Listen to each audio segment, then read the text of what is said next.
شہر یروشلم روح زمین پر وہ واحد شہر ہے جنہیں تینوں الہامی مذاہب یعنی یہودیت، مسیحیت اور اسلام کے ماننے والے عزت و احترام کی نگاہ سے دیکھتے ہیں اور اسے مقدس سرزمین تصور کرتے ہیں۔ یہ تاریخی شہر اپنے اندر مختلف قوموں کی تاریخ، عروج و زوال، جنگ و جدل اور داستانیں سمیٹے ہوئے ہے، جس نے قدرت اور انسانوں کے ہاتھوں تکلیفیں ہی تکلیفیں برداشت کی ہیں۔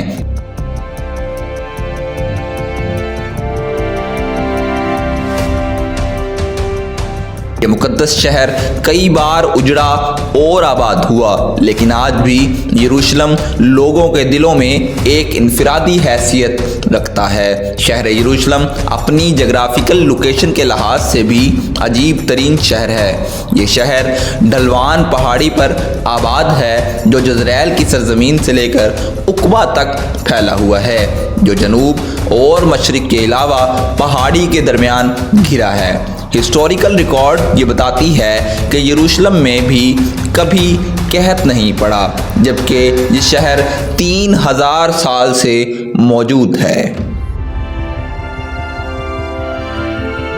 یروشلم کی وادیوں میں موجود دور دور تک پھیلے چونا، پتھر اور سنگ مرمر کے بنجر وادیاں ایک پرکشش اور قدرتی وادی کی شکل اختیار کر گئی ہے۔ یروشلم کے کئی نام ہیں، مختلف قوموں نے مختلف دور میں اسے الگ الگ نام سے نوازا ہے۔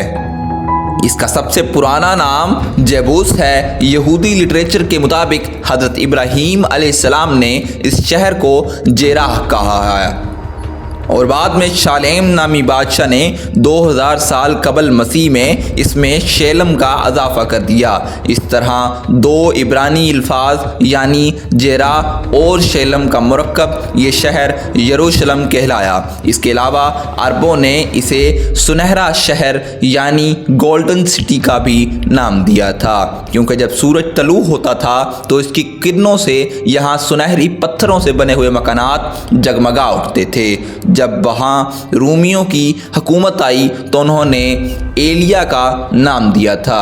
اس طرح مسلم حکمرانوں نے اسے القدس کا نام دیا، جبکہ یہود و نصارہ نے یروشلم کا نام تسلیم کیا، اور اس طرح آج تک اسے یروشلم کہہ کر پکارا جاتا ہے۔ انسانی یادوں میں دنیا کا کوئی مقام بیت المقدس سے قدیم اب تک معلوم نہیں ہوا۔ اہل کتاب کے عقائد کے مطابق یہ وہ سرزمین ہے جس کے ذریعے انسان گناہوں سے پاک ہو جاتا ہے۔ یہی وہ جگہ ہے جہاں سے کائنات کی تخلیق ہوئی۔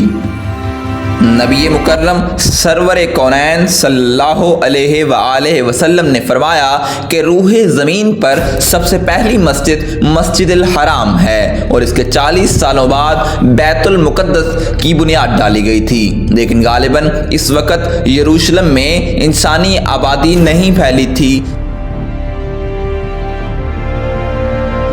تاریخ کے مطابق یہاں سب سے پہلے آل سام یعنی نوح علیہ السلام کے بیٹے سام کی اولادیں 2500 قبل مسیح میں آ کر آباد ہوئیں، جنہیں کنانی کہا جاتا تھا۔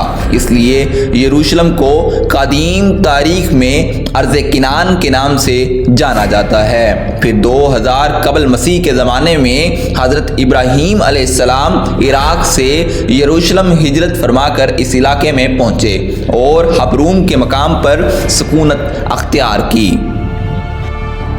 کتاب مقدس اور ابن کثیر کی روایات کے مطابق اس وقت یروشلم کے بادشاہ شیلم حضرت ابراہیم علیہ السلام پر ایمان لے آیا، اور اس طرح حبرون میں حضرت ابراہیم علیہ السلام کی طاقت اور قدرت میں اضافہ ہو گیا۔ یہیں آپ کی اولادیں ہوئیں اور یہیں آپ نے اپنی زندگی کا بڑا حصہ گزارا اور حبرون میں ہی مدفون ہوئے۔ 40 سالوں بعد حضرت ابراہیم علیہ السلام کے پڑپوتے یعنی حضرت یعقوب علیہ السلام نے اسی جگہ خداوند خدا خواب میں دیکھا تھا، لہذا انہوں نے اس مقام پر بیت اللہ کی تعمیر کی، جو یہودیوں کی پہلی مقدس مقام مانی جاتی ہے۔ حضرت یعقوب علیہ السلام کی اولادیں جنہیں بنی اسرائیل کہا جاتا ہے، یہ لوگ کنعان چھوڑ کر مصر کی طرف ہجرت کر گئے اور لمبے عرصے تک وہاں فرعونیوں کے غلام بنے رہے۔ اس زمانے میں قوم عمالقہ نے ارض فلسطین اور یروشلم پر قبضہ کر لیا، اور جب موسیٰ علیہ السلام بنی اسرائیل کو لے کر مصر سے نکلے تو اسی ارض مقدس کا ان سے وعدہ کیا گیا جو بنی اسرائیل کو عطا ہونے والی تھی۔ اس وقت اسرائیلیوں کی تعداد 7 لاکھ سے بھی زائد تھی۔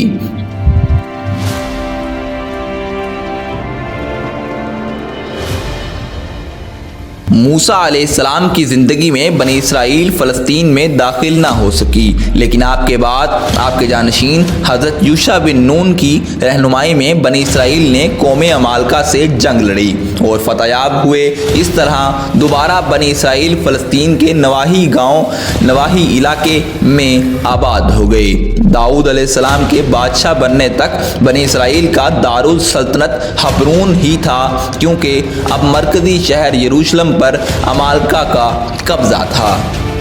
لہٰذا حضرت داؤد علیہ السلام نے 2 لاکھ کے ایک عظیم لشکر کے ساتھ یروشلم پر حملہ کر دیا اور عمالقہ کو مکمل شکست دے کر یروشلم کو اپنی حکومت میں شامل کر لیا۔ یہیں سے یروشلم میں ایک عظیم سیاسی تاریخ کا آغاز ہوتا ہے۔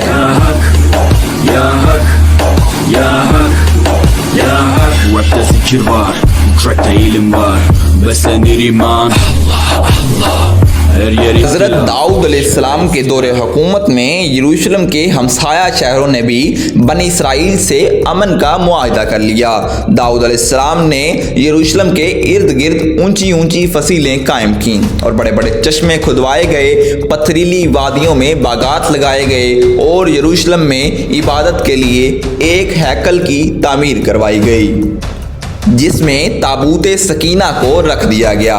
یہ وہ پاک ترین جگہ تھی جو یہودیوں کے لیے سب سے مقدس مانی گئی۔ اس ہیکل کو حضرت داؤد علیہ السلام کے بیٹے حضرت سلیمان علیہ السلام نے مکمل کروایا اور اس جگہ اونچی اور بہترین عمارت کی تعمیر کروائی جس میں بڑے بڑے شاہراہ، کمرے اور برآمدے بنائے گئے۔ اس ہیکل سلیمانی کو مکمل ہونے میں 13 سال کا عرصہ لگا۔ اب یروشلم بنی اسرائیل کا دارالسلطنت قرار پایا اور شہر کی شان و شوکت میں مزید اضافہ ہو گیا۔ اس شہر میں سینکڑوں نہریں کھدوائی گئی۔ وقت گزرتے ساتھ ساتھ یہ سب سے خوبصورت ترین تجارتی مرکز بھی بن گیا۔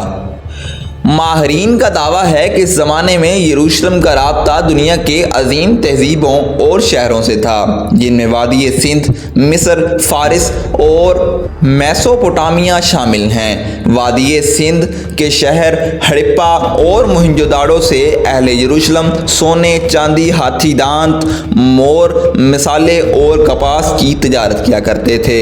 سلیمان علیہ السلام کے عظیم الشان دور حکومت کے بعد بنی اسرائیل رفتہ رفتہ سرکش اور نافرمان ہو گئے۔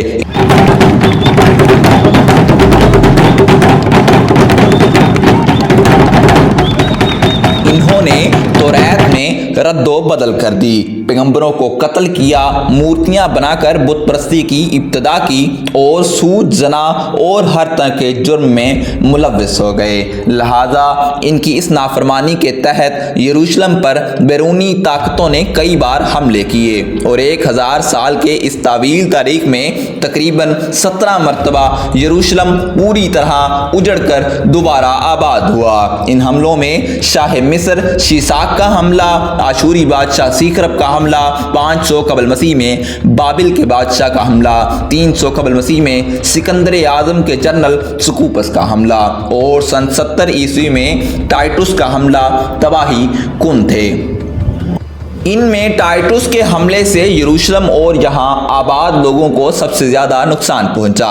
اس حملے میں ہیکل مکمل طور پر تباہ ہو گیا، توریت کے نسخے جلا دیے گئے، اسرائیلی عورتوں کو اسیر بنا لیا گیا، شہر میں قتل عام ہوا، یہودیوں کے تمام مال اسباب لوٹ لیے گئے اور یروشلم کے تمام عظیم محلات اور تعمیرات پتھر کے ڈھیر میں تبدیل ہو گئے۔ ٹائٹس کے حملے کے بعد تقریباً 5 صدیوں تک شہر یروشلم بازنطینی حکومت یعنی عیسائی حکومت کا حصہ رہا، اور پھر 5ویں صدی عیسوی میں اسلام کی آمد کے ساتھ یروشلم کی تاریخ میں ایک نئے باب کا آغاز ہو گیا۔ سرور کونین صلی اللہ علیہ وآلہ وسلم سفر اسراء اور معراج پر تشریف لے گئے۔ اس دوران آپ صلی اللہ علیہ وآلہ وسلم مسجد الحرام سے بیت المقدس پہنچے اور تمام انبیاء کی نماز کی امامت کروائی، اور پھر اسی مقام سے براق پر سوار ہو کر 7 آسمانوں کی سیر فرمائی۔ اس طرح کعبہ شریف اور مسجد نبوی کے ساتھ یروشلم کے بیت المقدس کو اسلام کے اہم ترین مقام کا درجہ حاصل ہوا۔ 16 ہجری یعنی 236 عیسوی میں حضرت عمر ابن الخطاب کی خلافت میں بیت المقدس کو یہود و نصارہ سے آزاد کروا لیا گیا اور یروشلم اسلامک سلطنت کا حصہ بن گیا۔ سال 1917 میں خلافت عثمانیہ کے خاتمے کے بعد یروشلم فتنہ اور فساد کا مرکز بن گیا، اور 1948 عیسوی کو امریکہ، برطانیہ اور فرانس کی سازشوں سے ارض فلسطین کے خطے میں صہیونی سلطنت قائم کی گئی اور یہودیوں نے یہاں اسرائیل کے قیام کا اعلان کر دیا۔ لہٰذا عرب ممالک اسرائیل کے فتنوں سے بچنے اور ان کے خاتمے کے لیے میدان جنگ میں کود پڑے، لیکن یورپ اور امریکہ کے سہارے سے اسرائیل نے عرب ممالک کو شکست دے دی، اور پھر 1967 عیسوی میں 6 روزہ عرب اسرائیل جنگ کے بعد یہودی یروشلم اور بیت المقدس پر بھی قابض ہو گئے۔ عرب اسرائیل جنگ میں فتح کے بعد یہودیوں نے یروشلم سمیت فلسطین کے مشرقی علاقوں پر بھی قبضہ کر لیا، جسے عالمی برادری آج بھی ایک غیر قانونی قبضہ قرار دیتی ہے۔ صرف یہی نہیں بلکہ وقت کے ساتھ ساتھ اسرائیل فلسطین کے مسلم علاقوں پر قبضہ کرتا چلا گیا، جو آج تک جاری ہے۔ ان قبضوں کے رد عمل میں ہر سال فلسطین میں اسرائیل کی انسانیت سوز ظلم کے مناظر دیکھنے کو ملتے ہیں۔ اس میں کوئی شک نہیں کہ فلسطینی مسلمان اب تک تقریباً 1 صدی سے تکلیف اور آزمائش کی چکی میں پس رہے ہیں، اور یہ دنیا کی واحد قوم ہے جو خود اپنے ہی علاقے اور اپنے ہی وطن میں مہاجروں کی سی زندگی گزارنے پر مجبور ہیں۔ لیکن یہ بھی سچ ہے کہ دنیا بھر کے مسلمانوں کے دل اہل فلسطین کے ساتھ دھڑکتے ہیں، اور وہ کسی بھی صورت اسرائیل کا غاصبانہ قبضہ تسلیم کرنے کے لیے تیار نہیں ہیں۔ ناظرین گرامی، فلسطین کا غم امت مسلمہ کا مشترکہ غم ہے، اور یہ بات بھی روز روشن کی طرح عیاں ہے کہ بیت المقدس کا مسئلہ فقط فلسطین کا مسئلہ نہیں بلکہ یہ پوری امت مسلمہ کا مسئلہ ہے۔ احادیث کے مطابق قرب قیامت یروشلم جنگوں کا مرکز ہوگا اور وہاں اسلام کا غلبہ ہوگا۔ حضرت عیسیٰ علیہ السلام کا نزول بھی انہی علاقوں دمشق مشرق میں سفید مینار کے پاس ہوگا، اور وہ دجال کو باب لوط کے پاس قتل کریں گے۔ باب لوط فلسطین کے علاقہ میں بیت المقدس کے قریب ہے، اور اس طرح فتنہ یجوج مجوج کی ہلاکت اور انتہا بھی بیت المقدس کے قریب جبل الخمر پر ہوگی، اور قیامت کے قریب وہ وقت بھی آئے گا جب ایک مومن جماعت کے ہاتھوں مسلمان ایلیا یعنی بیت المقدس میں اسلام کا جھنڈا نصب کریں گے۔ اطلاعات کے مطابق یہ ویڈیو اپلوڈ ہونے سے کچھ دن قبل ایک جماعت حماس نے فلسطینیوں کے حق اور قبلہ اول بیت المقدس پر ظلم اور قبضہ کرنے والے اسرائیلی یہودیوں پر خطرناک قسم کی جنگ نافذ کر دی ہے۔ حماس کی حالیہ جنگی کارروائیوں سے یورپ اور امریکہ کی نیندیں حرام ہو چکی ہیں۔ اللہ پاک سے دعا ہے کہ وہ غازیان اسلام اور مجاہدین اسلام کی غیبی مدد فرمائیں اور انہیں اس عظیم الشان فتح سے ہمکنار فرمائیں۔ آمین ثم آمین۔ هر yer ihtilaf, şer ve istila, bence bir liman.